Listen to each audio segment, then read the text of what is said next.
ሰላም ጤና ይስጥልን ክብራትና ክብራን የፕራይም ሚዲያ ተመልካቾቻችን የሰዓቱን መረጃዎች ወደ እናንተ ማድረሳችንን ጀምረናል። ከመረጃዎቹ ጋር በጸሎት ጌታቸው ነኝ። አብራችሁን ቆዩ።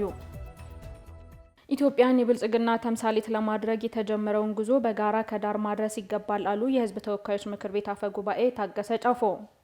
የአዲስ አበባ ከተማ አስተዳደር የ2017 ዓ.ም የበጎ ፈቃደኞች አገልግሎት የእውቅናና የሽልማት መርሃ ግብር ተካሂዷል። አፈ ጉባኤ ታገሰ ጫፎ በዚህ ወቅት እንዳሉት በመላ ሀገሪቱ በጎ ፈቃደኞችን በማስተባበር በተከናወኑ ተግባራት አበረታች ውጤቶች ተመዝግበዋል። የአዲስ አበባ ከተማ አስተዳደር በየዘርፉ በጎ ፈቃደኝነትን ለማስረጽ የሚደረገው ጥረት በእጅጉ የሚበረታታ መሆኑንም ገልጸዋል። በጎ ፈቃደኝነት የሀገር ፍቅር አንዱ ማሳያ መሆኑን ጠቅሰው መንግስት በዚህ በጎ ተግባር በመሳተፍ ሀገራችንና ሕዝባችንን በቀናነት ላገለገሉ አካላት ምስጋና ያቀርባል ነው ያሉት። በጎነት በአንድነት የመኖርና በአንድነት ማደግ ነው ያሉት አፈ ጉባኤው ኢትዮጵያን የብልጽግና ተምሳሌት ለማድረግ የተጀመረውን ጉዞ በጋራ ከዳር ማድረስ እንደሚገባም አስገንዝበዋል። በቀጣዩም ሁሉም ዜጋ ለበጎ ስራ መተባበር እንዳለበት ገልጸው በዚህም የኢትዮጵያን የማንሰራራት ዘመን እውን ለማድረግ መተባበር ይገባል ማለታቸውም ተዘግቧል። የገንዘብ ሚኒስትር አህመድ ሺዴ በአሜሪካ የዓለም ባንክና አይኤምኤፍ ዓመታዊ ስብሰባዎች ላይ በነበራቸው ቆይታ ከአሜሪካ ትሬዠሪና ስቴት ዲፓርትመንት ከፍተኛ ባለስልጣናት ጋር ተወያዩ።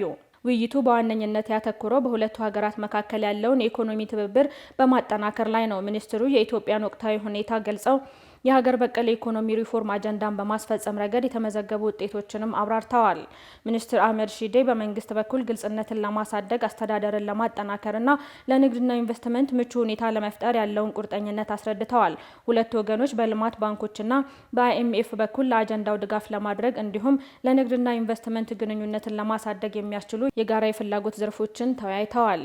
የአሜሪካ ባለስልጣናት በኢትዮጵያ ሪፎርም የታየውን እድገት አድንቀው የአሜሪካ መንግስት የኢትዮጵያን የኢኮኖሚ ለውጥ በቴክኒክ ድጋፍ፣ በግል ሴክተር ተሳትፎና ከዓለም አቀፍ የፋይናንስ ተቋማት ጋር በመሆን ለመደገፍ ያላቸውን ቁርጠኝነትም ገልጸዋል። በመጨረሻም ሁለቱም ወገኖች የጋራ ኢኮኖሚያዊ ግቦችን ለማሳካት ትብብሩንና ውይይትን ለመቀጠል ተስማምተዋል።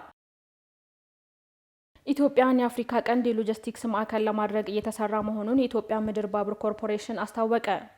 የኢትዮጵያ ምድር ባቡር ኮርፖሬሽን ብሔራዊ የባቡር ቢዝነስ ኢንቨስትመንት ጉባኤ እየተካሄደ ይገኛል።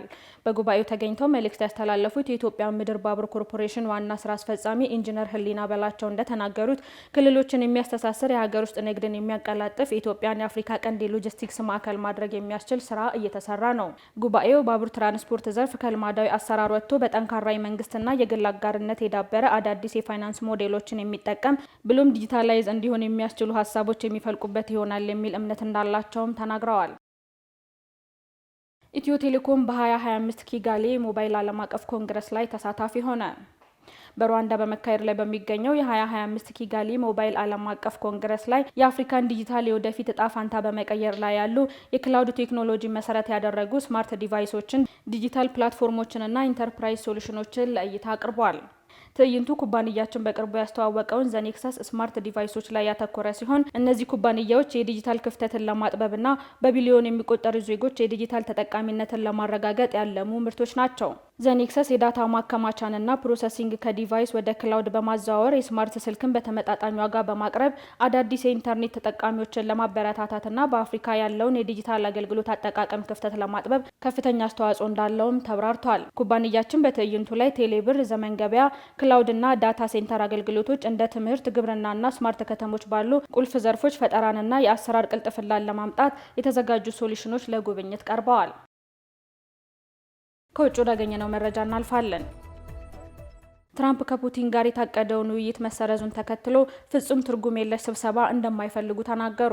ዶናልድ ትራምፕ ከሩሲያ አቻቸው ቭላዲሚር ፑቲን ጋር በዩክሬን ጦርነት ላይ ፊት ለፊት ለመነጋገር የታቀደው እቅድ እንዲዘገይ ከተደረገ በኋላ ፍጹም ትርጉም የለሽ ስብሰባ እንደማይፈልጉ ተናግረዋል። የአሜሪካው ፕሬዝዳንት ሞስኮ በአሁኑ ወቅት በጦር ግንባር መስመሮች ላይ ውጊያውን ለማቆም ፈቃደኛ አለመሆኑ ቁልፍ እንቅፋት መሆኑን በማክሰኞ በነጩ ቤተ መንግስት ባደረጉት ንግግር ላይ ገልጸዋል። ቀደም ሲል ትራምፕ ፑቲንን በሁለት ሳምንታት ውስጥ በቡዳፔስት ለመነጋገር እንደሚችሉ ትራምፕ ሐሙስ ዕለት ከተናገሩ በኋላ አንድ የነጩ ቤተ መንግስት ባለስልጣን በቅርብ ጊዜ ውስጥ የትራምፕና የፑቲን ስብሰባ ለማድረግ ምንም እቅድ የለም ብለዋል። በዚህ ሳምንት የአሜሪካና የሩሲያ የሰላም ምክረ ሀሳቦች መካከል ያለው ቁልፍ ልዩነት በግልጽ በመታየቱ የትራምፕና የፑቲን ስብሰባ እድል እንደተሰናከለ ተነግሯል። በዚህ ሳምንት የአሜሪካ የውጭ ጉዳይ ሚኒስትር ማርኮ ሩቢዮና የሩሲያ የውጭ ጉዳይ ሚኒስትር ሰርጌይ ላቭሮቭ መካከል የታቀደው የዝግጅት ስብሰባ መካሄድ የነበረበት ነገር ግን ነጩ ቤተ መንግስት ሁለቱ በስልክ ፍሬያማ ውይይት እንዳደረጉና ስብሰባው ከእንግዲህ አስፈላጊ አይደለም ብለዋል። ለሳቱ ያዝናቸው መረጃዎቻችንን ይመስሉ ነበር። ስለተከታተላችሁ እናመሰግናለን። ቀሪ ፕራይም ፕሮግራሞች ይቀጥላሉ። መልካም ቆይታ።